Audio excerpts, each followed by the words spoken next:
বলুন কি হয়েছে আপনার? কিছু না। আরে বলবেন তো কি হয়েছে? তুমি জানো না আমার কি হয়েছে? আরে আমি কি করে জানবো আপনার কি হয়েছে? আমাকেও জিজ্ঞাসা করো না আমার কি হয়েছে। আরে ম্যাডাম আমি ডাক্তার, আপনার স্বামী না। চিল্লাও, তুমিও চিল্লাও, আমিই তো খারাপ। আচ্ছা আচ্ছা ঠিক আছে, সরি, মন খারাপ করবেন না। আমার সাথে কথা বলবে না তুমি। আরে ম্যাডাম এত টাইম নেই আমার কাছে, এখনো পেশেন্ট বসে আছে, তাদেরকেও দেখতে হবে আমার। হ্যাঁ, আমার জন্য কেন টাইম হবে তোমার?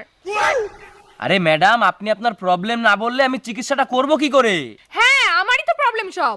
আরে প্রবলেমটা তাহলে কি? হ্যাঁ, আমিই প্রবলেম। হ্যাঁ সেটা তো আমি দেখতেই পাচ্ছি। এই কি বললে? কিছু না।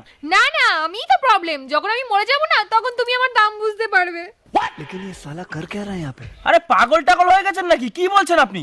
হ্যাঁ, এতই যখন প্রবলেম তাহলে আমাকে চিকিৎসা করো না, ছেড়ে দাও আমাকে।